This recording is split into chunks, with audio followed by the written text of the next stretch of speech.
Драги ученици, добар ден! Добре дојдовте во училницата по географија за 6-то оделение. Денеска имаме наставна содржина за Вселена и вселенските тела. Кои се цели на часот?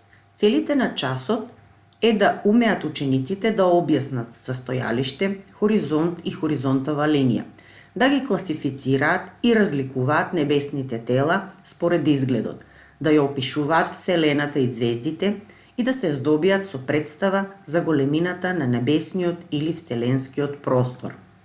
Поими што ќе се користат во текот на оваа наставна содржина ќе бидат небо, стојалиште, хоризонт, хоризонтова линија, зенит, хипотеза, Биг Бенг, Вселена или космос, звезди, сонце, галактика, телескоп. Во услови на сончево време, кога би застанале на некое место и го гледаме целиот простор, што не обкружува, поточно над нас и околу нас, што ќе забележиме тогаш ученици? Ќе забележиме бескраен синкав воздушен свод кој се нарекува небо. Што ќе забележиме доколку стоиме на поголем рамничарски предел, каде што нема многу големи возвишенија. Во тој случај, ученици, ќе ни се привиди дека небото во кружен лакс се споило со земјата. Токму таа линија на која привидно се допираат небото и земјата се нарекува хоризонтова линија. На рамните простори, ученици, хоризонтовата линија има кружна форма, додека кај ридестите предели има неправилна форма. Делот од земјината површина што го ограничува линијата на хоризонтот се нарекува хоризонт. Местото или точката на земјата од која што наблюдуваме се нарекува стојалиште, додека точката на небесниот свод над нашата глава се нарекува зенит. Доколку стојалиштето на кое се наоѓаме е повисоко, тогаш и хоризонтот ќе биде поширок. На слайдот што е даден пред вас, ученици, може да ја забележите хоризонтовата линија, значи заедно со небото и земјата, и стојалиштето како место од каде што се наблюдува. Големиот воздушен небесен простор, ученици, кој не обкружува, се нарекува Вселена или космос. Крајните точки на овој небесен простор не може да се утврдат дури и со најсовремени дурбини. Преку ден кога е сончево, воздушниот простор во Вселената е син, а кога е облачно, тогаш тој простор е сив. Ноќно време, поради недостаток на сончева светлина, воздушниот простор е темен и во исто време исполнет со голем број звезди и други небесни тела кои не можат да се забележат со голо око. Како настанала Вселената, ученици? За ова прашање за настанокот на Вселената постојат повеќе научни претпоставки или хипотези.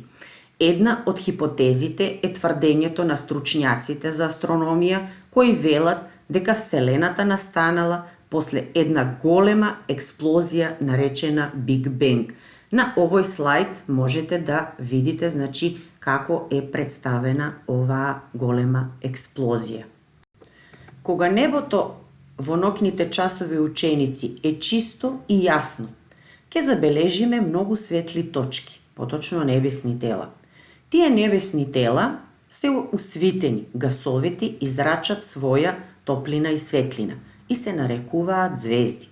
Со голо око на небото може да се забележат до 6000 звезди, но со современ телескоп е утврдено дека во Вселената постојат повеќе стотини милиарди звезди.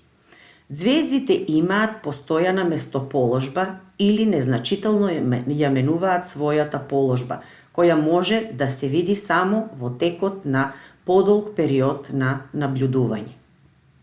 Најблиската, ученици, звезда до Земјата е Сонцето.